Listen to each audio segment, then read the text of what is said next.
Oh, there's a pretty one, Ulysses.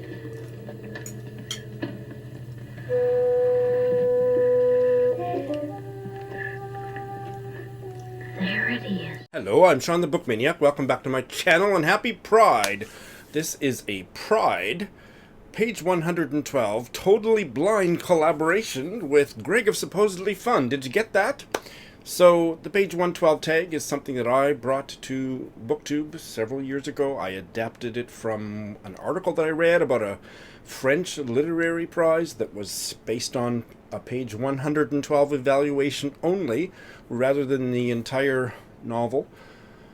And with the jurors not knowing anything about who the author was or anything, just adjudicating which page 112s of the novels were the best and generating a short list for the prize from that.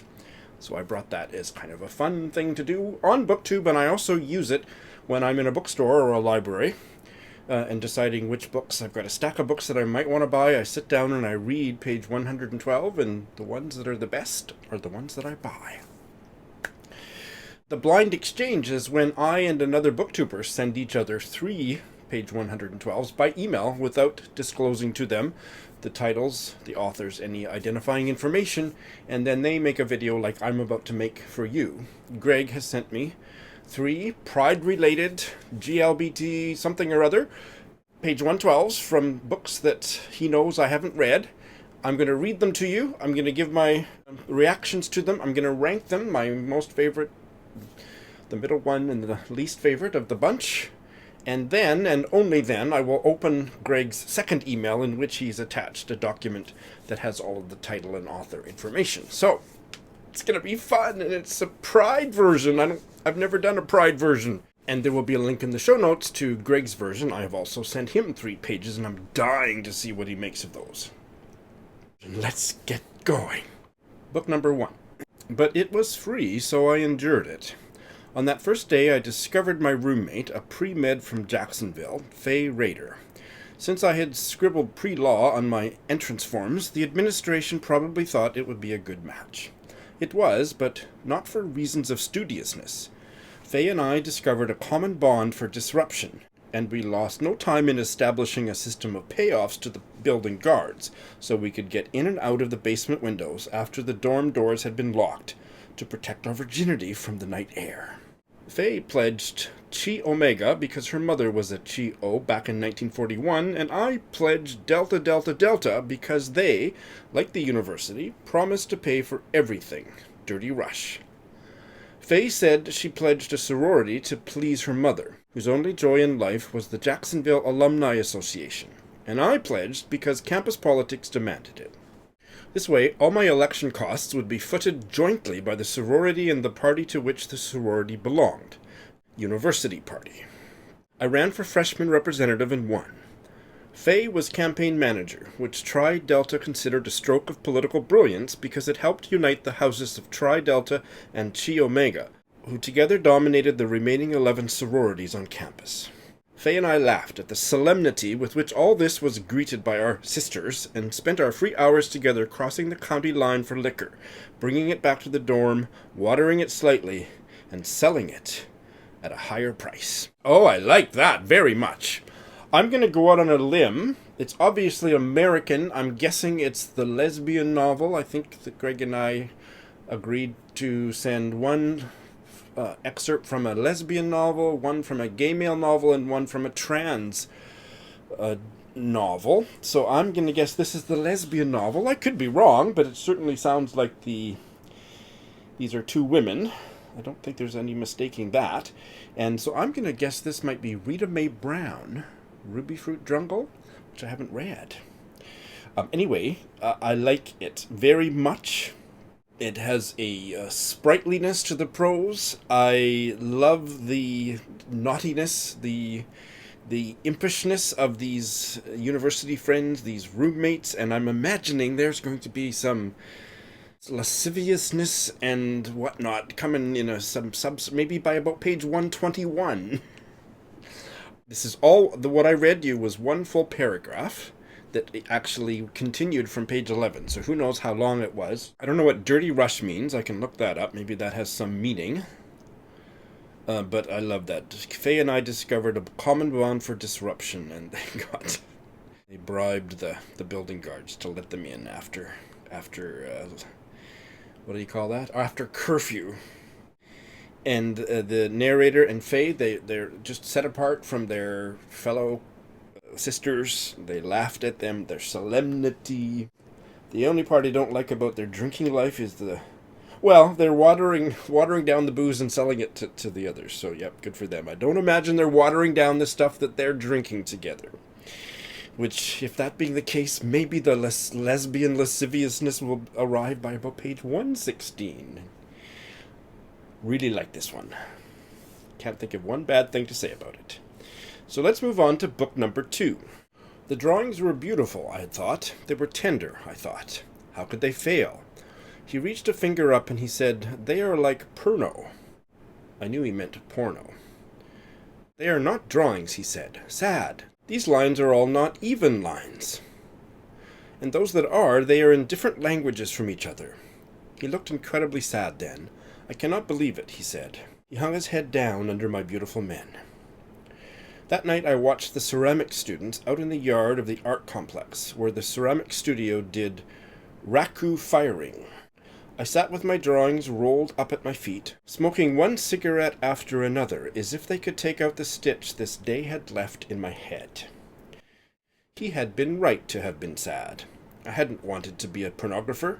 I had wanted to take something inside myself, like I had once drawn a breath, and then to send it out, as I had sung. To say that you make something out of thin air. You can, if you sing. You can make an enormous number of things this way. I watched as the raku students pulled their pieces out with tongs and sunk them into shredded paper. The hot ceramic set fire to the paper instantly. "Use this too," I said, pulling my drawings apart in long shreds. I tossed them into the can, and the potters cooled their pieces on them, the paper turning to wet-looking black shreds that floated on the air around the kiln. When you draw, you destroy as you go, even as you make. I saw now that as long as there was a form that I wanted to make love to, I wouldn't be free. I would not be able to make lines for it, and as long as I was me, these lines would always be in separate languages. Clay, wet, spinning on a wheel that you kicked as you went, that rose and thinned or flattened and spread with the faint touch of a thumb. That seemed fine. You set it in a hot oven, almost 1,000 degrees. You underglazed or deglazed or glazed. You baked or bisqued. You waited to see, would it crack? Would the glaze fall off in a pile? It would be fine this way. Okay, well that one is very interesting. I don't like it as much as the first one, I can tell you right now, but I like it. I'm interested in it. I'm not sure about the writing. I'm not sure about... There is a whiff of pontificating in the way the narrator is talking to me that I don't love. But other than that, I think it's pretty good. I'm just guessing this is the gay male fiction. Well, the excerpt from the gay male work of fiction. We'll find out here in a minute. And that he has done some homoerotic drawings that were like porno. So I don't know what ethnic background, what second language speaker, how he bungled that, like where that mispronunciation comes from. But I'm really interested in ceramics, not as a making them, although I'm interested in how ceramics are made. But I'm a bit of a pottery queen here in Japan. It's a lovely hobby to have. I just dabble. So I would love that. I don't know what raku is, and that sounds like a Japanese word, so I probably should know. The descriptions were really quite good. There was just a few sentences that just went a little bit too far from my liking. I didn't feel angry. I didn't have a strong reaction of hatred, but sentences like this. I saw now that as long as there was a form that I wanted to make love to, I wouldn't be free. Not sure. If that isn't a little bit pompous, a little bit, it's a certain artist type that makes declarations like that, that's just like, okay. There's only one or two sentences like that, but they did make me kind of wince a little bit. Other than that, I had a pretty good feeling about this. I would like to see the pictures, number one. I would like to know more about what's the story. This page pulls me in more than it makes me pause. So that is book number 2. So let's see if I'm right, and book number 3 is the trans novel. And this is the opening of chapter 9, book number 3. Jim Boney didn't show up for work on Monday. I was glad. I wouldn't have admitted this to anyone, but I was still scared of him. So when he called in sick Monday morning, I walked around the plant feeling a little smug. Jack pulled me off the line and led me to a die cutter, which punched school flashcards into the shape of decks. Normally one of the guys used a powerful air hose to blow away the trim before it jammed the machine. "The air hose is being fixed," Jack shouted over the roar of the machinery. "You assist Jan when she needs help loading her skids. Every once in a while you brush the shit off the press like this." He ran his hand across the face of the die cutter in the split second between punches. "Don't let it jam," he warned me before he walked away. Jan looked at the machine and back at me. "Be careful," she cautioned. I watched the die cutter punch the decks, trying to learn its rhythm like a song. My hand darted out and quickly brushed some of the trim away. I got most of it. My hands were trembling. When you work around machines, you grow to respect their mesmerizing power. I tried to stay in sync with the punch press. Just once my hand was slow. Just once was all it took. It happened so fast. One moment my fingers were all connected to me. The next moment I could feel my ring finger lying against, and the page ends there! Oh my god! Okay, well the story, especially where we got to by the end of page 112, is fascinating. It didn't start out that fascinating, but by the end he's obviously lost. I could feel my ring finger lying against, well, I think no longer connected to his body. So I don't know if this is the trans one. Maybe Greg and I didn't actually agree that it would be one of each, so who knows. But is the narrator trans? I have no idea. The prose did not engage me. I thought that there were some things that just I didn't hate, but made me think the writing's not that great.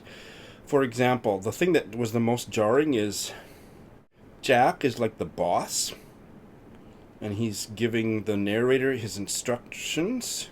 Jack shouted over the roar of the machinery. So this is a tool and die factory.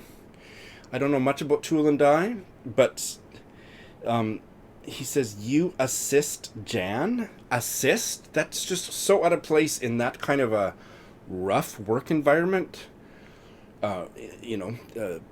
Working class lingo. It just that grated on me. Assist. It doesn't belong in this dialogue. Because the next sentence, every once in a while you brush the shit off the press like this, and assist those. No, that's just jarring to me. So I'm not going to. It wouldn't be the kind of thing I'd read and bail on the book, but if those things kind of started to happen, it would be my gorge would start to rise. Other than that, I think the writing is fine. It's just workmanlike. There's nothing. I didn't see any nice turns of phrase. Maybe I missed them, but I just didn't think the writing was as literary as the other two. Well, let me think. Book 1, was it literary? It was just so lively, and there wasn't a word out of place. The second one was more literary and sometimes occasionally to a fault. This one just felt a little less so. But, okay, so I think you already know my ranking. Book 1 is my first pick. Book 2 is my second pick, and Book 3 is my third pick. And all of the times I've done a page 112, I'm not sure if I've ever chose them in that order. I liked Book 1 quite a bit better than Book number 2, and I liked Book number 2 a fair amount better than Book 3, but I didn't dislike any of them. So they are all books that, based on page 112, that I would want to try. So now comes the fun part. I am going to, for the first time, open Greg's second email, find out what I have just read.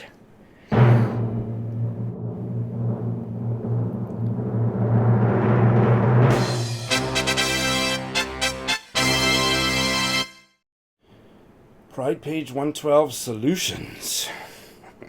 Okay, book number 1, Ruby Fruit Jungle. I called it. Rita Mae Brown. Body and Moving, the ultimate word-of-mouth bestseller. I have read a nonfiction book by Rita Mae Brown, and actually I think I've done a page 112 exchange with somebody with Ruby Fruit Jungle before, but I don't think it was the same page. I don't think so. But I think I just know her prose a little bit. Body and Moving, the ultimate word-of-mouth bestseller. Ruby Fruit Jungle is about growing up a lesbian in America and living happily ever after. The writing is excellent. Book number 2 is Edinburgh by Alexander Chee.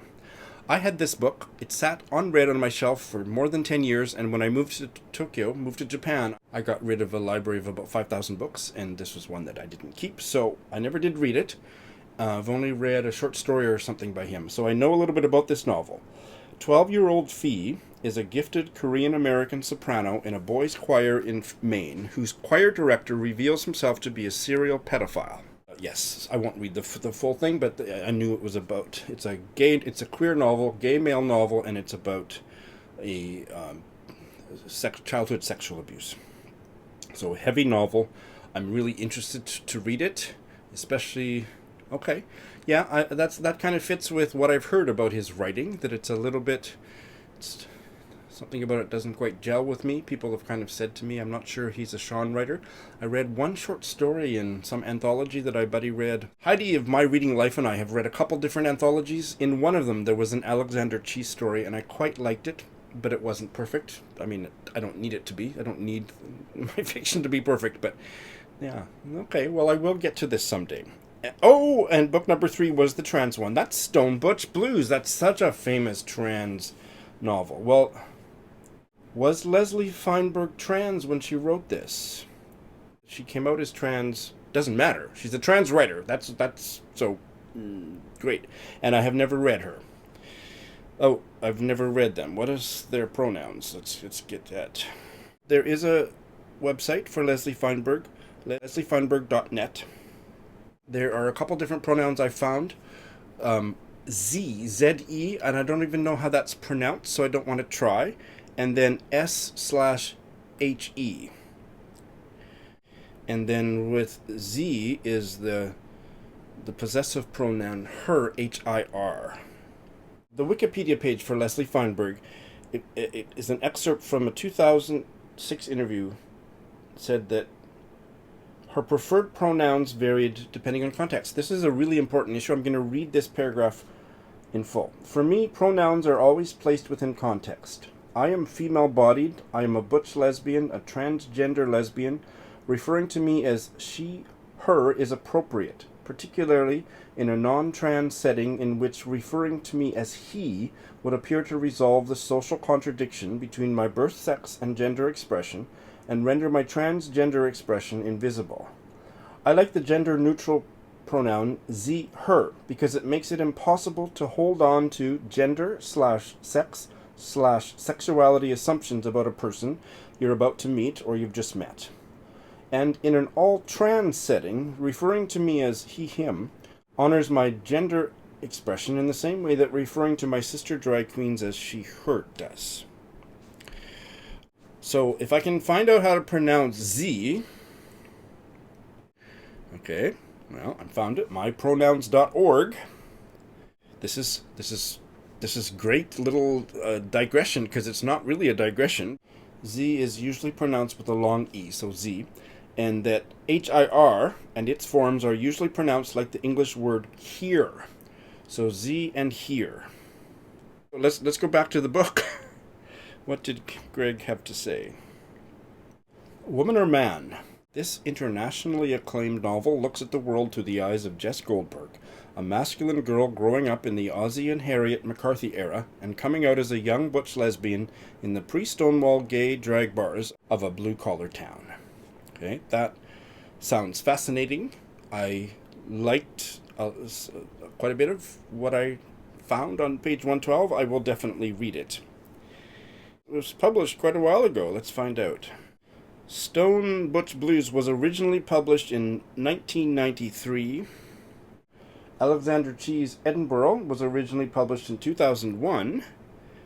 And Rita Mae Brown's Ruby Fruit Jungle was originally published in 1973. Well, that was fabulous. I want to read all of these books, and I will read them in that order. Thank you, Greg. That was such a great set of page 112s. I can't wait to see what Greg has to say about mine. So scoot on over there if you haven't already been there to watch his companion video with for this collaboration. And thanks for watching, and happy Pride.